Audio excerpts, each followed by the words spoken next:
nagula binganya nagulinyanya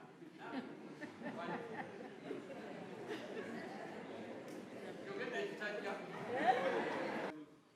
kubanga nali ndokuse ebitunga byanguwa buli kimu Yesu agamba enjokubo namuzima nobulamu abalala tebakulira ekkanzu tenanja kwambala suuti banda ebigere sibiki tubikyamu nayambala suuti abalala tebambala ekkanzu bateekateeka si kibi okwambala ekkanzu kati naye bibateganya olusi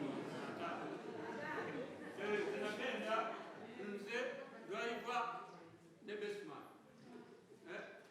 abalala tebatwalira sukaali yatwalira ebigo yatwalira ki nagenda ngalungi batugamba nti mweteeketeeke abakoze oyinza okuba nga oli wano okatolo okukanga nga bonong'obijjanyo ng'ogaabyosijakatunda abadde alina omuggo agakuga nti omukazi Tanzania ng'ebyo nabyo bikola ki nga biggwawo abalala ne mubabuusa n'Amaziga baga nti omukazi olumuwasa ng'omuleesera omulagirawo ng'oli muki mukambwe aba afuuwa mwamoyo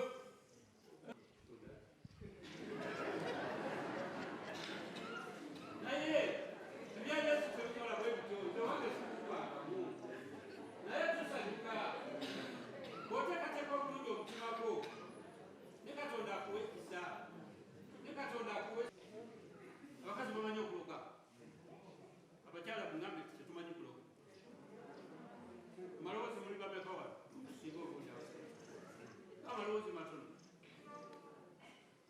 abakazi bamanyi okuloga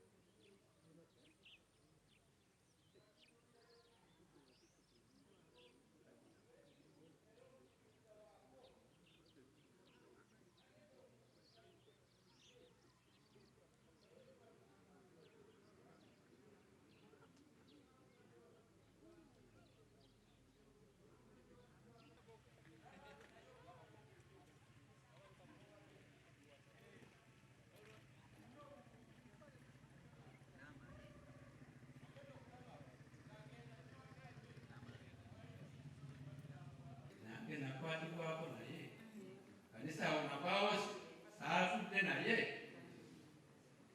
nenduko nemalirira kusumba bwe batumukomiza tukutendeereza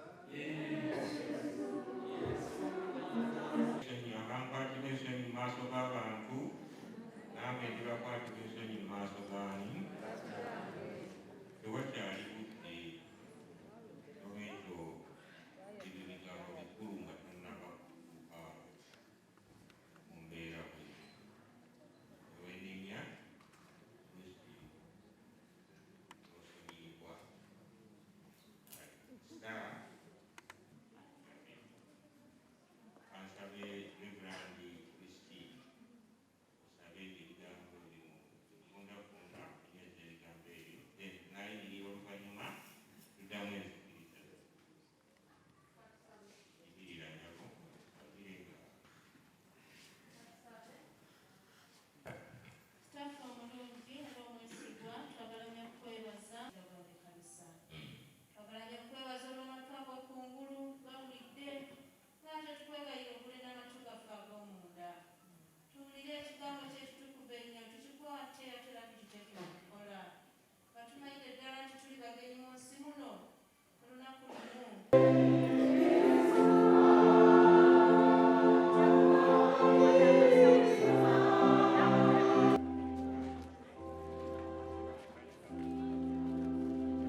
Rusibanda waliwo emmotoka ewandiikibwa eyaba abagenda okuziika enkya sente omutwalo gumu n'ekitundu asasudde yabalibwa agenda. So waliwo emmotoka ewandiikibwa osobola okutuukirira bayisirimukubiriza omutwalo gumu n'ekitundu olw'enteekateeka ennungi asasudde kashi yabalibwa.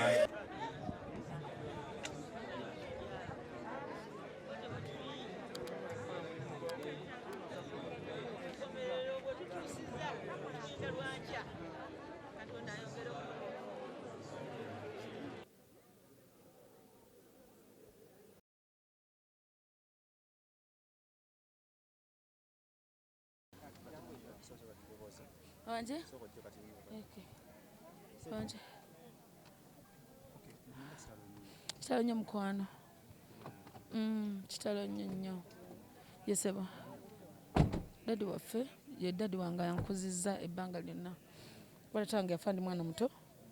Naye dadi wange gwe mbadde naye ebbanga lyonna. Yeseba. Eyakafa yali mugalanda waabwe. Dadi waffe ye mukulu. Oyo afudde olwaleero. Tata wange ko yali adda. Yeseba. Dadi mujjukirako nti abadde mukwano gw'abangi. Abadde alina emikwano mingi nnyo. Kyekimu kintu kyeyanjigiriza okuba nti nno nangamba Kusasira olina okukola emikwano. Mikwano kikulu nnyo mu bulamu bw'omuntu. Dadi abadde n'emikwano, abadde mwami mulokole ng'alina okwagala kungi nnyo. Yeseba. Dadi abadde n'obulwadde butawanyi bwa pressure. Naye okwosa jjo yafunyemu just pneumonia katini n'amutwala mu ddwaliro bamutuusizaku oxygen. Dadi yafudde talwana, teyalwanye wabula yasirise busirisi. Yesebo. Kino kibayita ekyaka. Ndoza ekyaka kubanga nsigazza dadi omu mu luggya lwaffe. Yesebo. Okwerekerako enkya tugenda kuziika busiika. Bw'omuntu aba asobodde okujja ku church tugenda musabire Namuŋŋona wali ku Luyinja ku church kubanga church gye yatandika era yagizimba bamu ku bantu abazimba church eyo. Then bwe tumala okusaba ku ssaawa 3 ez'okumakya tugenda kwolekera gye tugenda omuziika bayitayo busiika Vumba. Bw'oyisa ebugema ekikyala kiddako bakita busiika you turn on your right hand side. Ojja kulaba wabawo akapande kaliko magamba close n'okwata ku kapa kalotuka baba tuziika ssebo naye era bw'otuusika ebusiika n'obuuza ekijja kyaffe we kiri bakusaasira bakulagirira ssebo. Ssebo.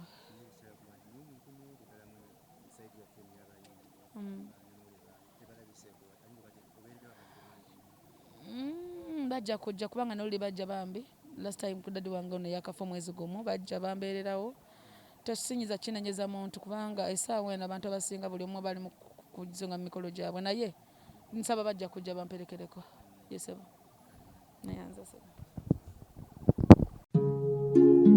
Oyagala omukolo gw'enjawulo gubeere n'ebijjukizo mu nnyumba yo? Kankwanjulire ba King Montage Photo Studio. Ffe bakafulu mu kkuba ebifaananyi n'okukola video. Olina wedding, birthday party, kukyala, nika, baby shower, photoshoot oba music shoot na buli kimu kyonna ky'oyagala. Ffe tusobola okuwa ebijjukizo ebirungi eri ebirooto byo. Ate nno mwana wattu kusintiiza omuntu wa bulijjo. Tusange Bannankulabe ku Bitaala ku Prime Tower Level 3 Room D04. Okumanya ebisingawo tukubire ku nnamba zino: 07 2 1 4 25 oba 0755 3 731 oba 0777 23 405. King Montage Photo Studio. Ffe tusobola okuwa ebijjukizo ebirungi ate nno mwana wattu kusintiiza omuntu wa bulijjo.